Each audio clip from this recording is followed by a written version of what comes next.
फिर Richard Wellesley आते हैं 1978 टू 1805, 1978 1985।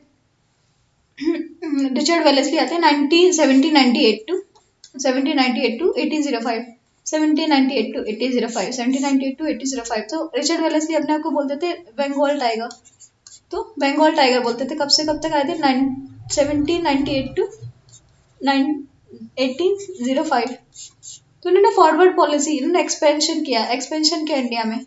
ये चाहते थे कि ब्रिटिश एम्पायर ऑफ इंडिया या British empire of India subsidy alliance start किया। और इसने एक फोर्ट विलियम कॉलेज निकाला था कलकत्ता में। फोर्ट विलियम कॉलेज स्टार्ट किया था कि जो ऑफिसर है कंपनी के, वो इंडिया के कस्टम के बारे में पढ़ पाए, इनकी लैंग्वेजेस पढ़ पाए, कि अच्छे से रूल कर पाए। तो ये 1802 में लेकिन बंद कर दिया था क्योंकि वहाँ के लोगों को पसंद नहीं आया। ये फोर्ट विलियम कॉलेज स्टार्ट किया था वेलेस्ली ने, लेकिन 1802 में बंद कर दिया गया।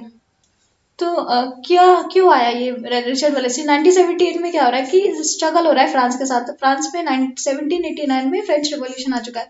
तो हर जगह फ्रांस के साथ स्ट्रगल हो रहा है ऑल ओवर द वर्ल्ड। तो वो चाहता था कि सब कुछ इंडियन, ज़्यादातर इंडियन स्टेट ब्रिटिश कंट्रोल के अंदर आ जाए, इसलिए ये सब्सिडी अलायंस लेके आया। तो 1797 में 1797 में दो इंपॉर्टेंट पावर जो मराठास थे, ये 1982 में ये ट्रीटी ऑफ सालबाई ये कमजोर हो गए थे और इनके इंपॉर्टेंट लीडर सारे मर चुके थे। नाना फडणवीस मर चुके थे। और और टीपू टीपू सुल्तान के साथ 1992 में ट्रीटी ऑफ 1792 में ट्रीटी ऑफ सेरंगीपट्टनम से टीपू की बहुत सारी टेरिटरी, 3 करोड़ रुपए, बच्चे इनके सब। तो टीपू सुल्तान का एम्पायर भी बहुत ही ज्यादा कमजोर हो गया था।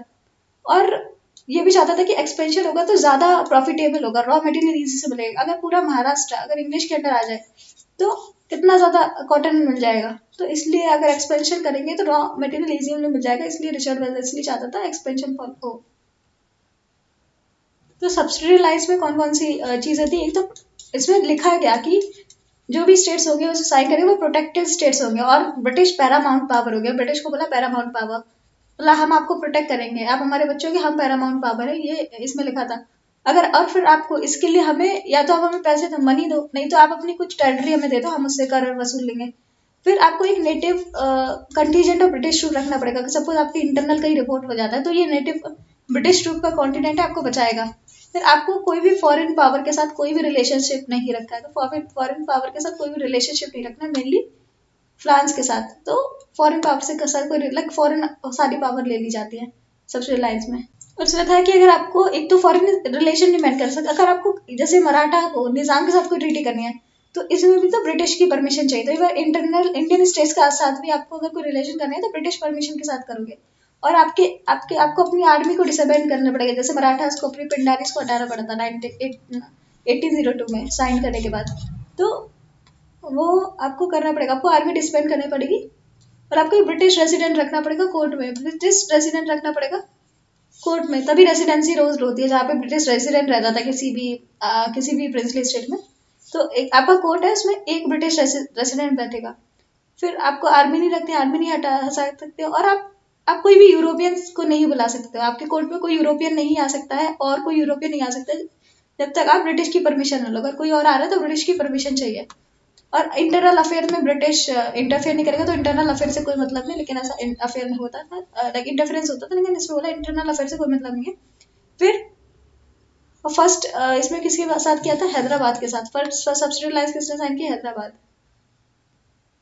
तो सब्सिडी लाइन साइन करने से क्या होता था? तो पूरी इंडिपेंडेंस खत्म हो जाती थी, आपकी कोई इंडिपेंडेंस नहीं रही। फिर आपके पास सेल्फ डिफेंस का राइट है। अगर अगर आप पे कोई दूसरा, अगर कोई स्टेट हमला कर दे तो आपको ब्रिटिश की परमिशन मिलेगी, तब तक आप उसमें लड़ाई नहीं कर सकते। लेकिन सबके साथ सब्सिडी अलायंस साइन करी थी तो जो लड़ाई होती थी राजा के बीच में वो बंद हो गई। आप डिप्लोमेटिक रिलेशन मेंटेन नहीं कर सकते, फॉरेन रिलेशन आपके चले गए। आप फॉरेन एक्सपर्ट्स नहीं रख सकते, ना ही एजुकेशन के लिए किसी भी चीज़ों के लिए आप फॉरेन एक्सपर्ट नहीं रख सकते। फिर आप नेबर के साथ अगर डिस्प्यूट हो तो वो भी सॉल्व कौन कराएगा? तो वो भी ब्रिटिश कराएंगे। तो इसमें अनफोर्सिन इफेक्ट क्या था कि जो अनएम्प्लॉयड सोल्जर थे, देखो आर्मी डिस्बैंड कर दी गई, सब्सिडी लाइफ से आर्मी डिस्बैंड कर दी तो वो पिंडारीज बन गए। तो पिंडारीज ये थोड़ी इनकी आर्मी कैपेबिलिटी होती थी, तो ये लूटपाट मचाते थे, तो बहुत लूटपाट मचाते थे। तो मराठा इनका यूज करते थे। मराठा बोलते थे कि हम लड़ने जा रहे हैं, आप आ जाओ हमारे साथ। तो पिंडारीज को एम्प्लॉय कर लेते थे जब उनको लड़ाई करनी थी आर्मी में। तो पिंडारीज जब 1817 में ब्रिटिश ने क्रैकडाउन करा पिंडारी पे, तो फिर थर्ड एंग्लो मराठा वॉर होता है इसलिए। तो क्योंकि मराठा को लगे हम पे अटैक करने आ रहे। तो सब्सिडी अलायंस कैसे साइन हुई? ट्रीटी ऑफ अलाहाबाद साइन हुई। तो ट्रीटी ऑफ इलाहाबाद ये प्रिकर्सर थी सब्सिडी अलायंस की। ट्रीटी ऑफ इलाहाबाद साइन 1965 में, इसमें ऑफेंसिव प्लस डिफेंसिव अलायंस थी। Treaty of Allahabad offensive plus defensive alliance थी। फिर हैदराबाद का निजाम था, इसने साइन की सबसे पहले 1798 में। फिर तंजौर तंजौर ने 1799 में। फिर यहाँ पे गुजरात गुजरात में सूरत में 1799। फिर अवध अवध ने रोहिल्ला खंड को एनेक्स कर लिया था 1801। फिर 1801 में एंड फिर इसके बाद आरकोट को भी, यहाँ पे आरकोट को एनेक्ट कर लिया 1801, यहाँ पे साइन कर ली। फिर गायकवाड़ पेशवा पेशवा गायकवाड़, इन्होंने साइन की थी गायकवाड़, ये 1802 में। फिर उसके बाद सिंधिया एंड भोसले, तो यहाँ पे थे सिंधिया सिंधिया से ग्वालियर एंड भोसले नागपुर के भोसले, तो इनके साथ साइन की 1802 में। 1803 में सिंधिया एंड भोसले के बाद गायकवाड़ और पेशवा के साथ 1802 एंड सिंधिया एंड भोसले 1803। फिर 1810 तक सारे जितने राजपूत स्टेट्स थे, ये सारे राजपूत स्टेट थे 1810 तक सारे सबने सब्सिडी लाइन साइन कर ली, क्योंकि मराठास के अंडर ही थे ये। तो 1805 में इंडिया की कंडीशन क्या थी, ये इंडिया है तो ज्यादातर एरिया ब्रिटिशर्स के अंडर आ गया। अभी सिख रह गए यहाँ पे, नेपाल रह गया। राजपूत भी 1810 तक ये सारे सब्सिडी लाइन साइन कर लेते हैं।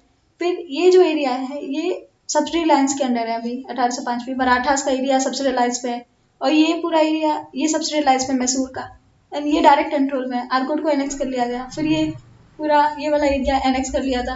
अवध का किंगडम है यहाँ पे, ये सब्सिडी लाइन्स में है।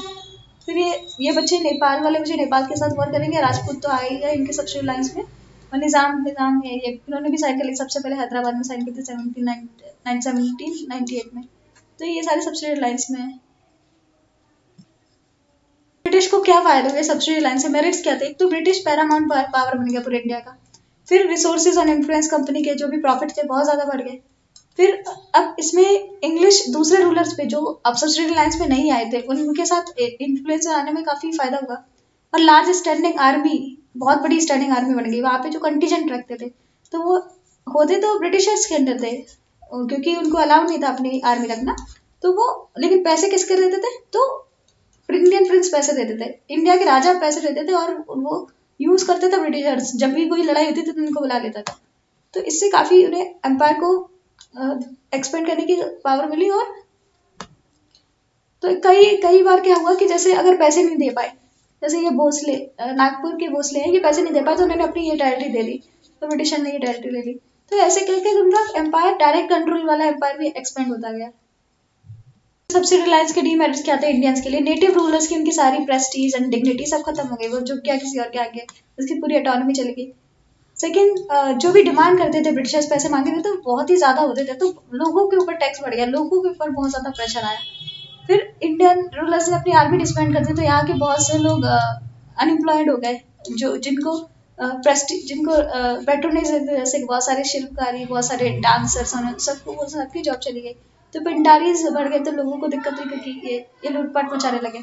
फिर लोकल रूलर्स की जो रिस्पॉन्सिबिलिटी थी वो खत्म हो गई, क्योंकि अब ब्रिटिश का कंसर्न था सिक्योरिटी प्रोवाइड करना और इंटरनेशनल फॉरेन रिलेशंस मेंटेन करना। तो अब राजा के पास कुछ काम ही नहीं था, एंड प्रजा से मतलब नहीं है, प्रजा के लिए कुछ काम करना नहीं है। तो बहुत ही ज्यादा विलासिता का जीवन जीते थे। अवध का राजा करता था, डांस करता रहता था, दूसरों को भी डांस करवाता था। फिर एक दूसरे के साथ वॉर नहीं कर सकते थे, लेकिन इनडायरेक्टली वो प्लॉट कर सकते थे, एक दूसरे के बीच में प्लॉट करते थे। जैसे मराठास है, ये निजाम के लिए प्लॉट कर रहे, तो इन अंदर ही अंदर प्लॉट करते रहते थे एक दूसरे एम्पायर के लिए। तो ऐसे जो इंडिया रियासत थी बहुत ज्यादा खोखली और खाली पड़ गई, ये सब इन सब की वजह से।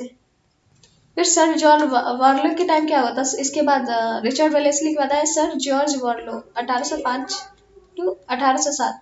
तो इस टाइम वेलोर म्यूटनी हुई थी 1806 में, Vellore mutiny first big mutiny हुई थी, वेलोर म्यूटनी। तो किसके टाइम थी? सर जॉर्ज बार्लो 2 साल के लिए रहे थे सर जॉर्ज बार्लो, 1805 से 1807, 6 साल, ये 3 साल रहे राउंड। तो वहाँ पे म्यूटनी और वेलोर हुई थी कब? 1800 में। टीपू सुल्तान के जो बेटे थे उन्होंने भड़काया था इंग्लिश सोल्जर्स को भड़काया था, क्योंकि वो जो हैट थी उसमें वो क्रॉस का सिंबल दे रहे थे, जो हैट पहनते थे। तो इससे लोगों को भड़काया टीपू सुल्तान, तो यहाँ पे ऑफिसर्स को ही मार दिया था। तो ये बड़ी सिपाही म्यूटनी थी, पहली बड़ी सिपाही म्यूटनी थी, Vellore mutiny of 1806, Vellore mutiny 1806। फिर इसके बाद आते हैं 1807 के बाद लॉर्ड मिंटो आते हैं 5 साल के लिए। लॉर्ड मिंटो, इन्होंने ट्रीटी साइन की थी किसके साथ? रणजीत सिंह के लिए, महाराजा रणजीत सिंह के साथ 1807 से 1813। तो ट्रीटी ऑफ अमृतसर साइन की थी ट्रीटी ऑफ अमृतसर साइन की थी, किससे? महाराजा रंजीत सिंह के साथ। एंड फिर चार्टर एक्ट ऑफ 1830, 1813 का चार्टर एक्ट पास किया था यहाँ पे, 1808 का चार्टर एक्ट।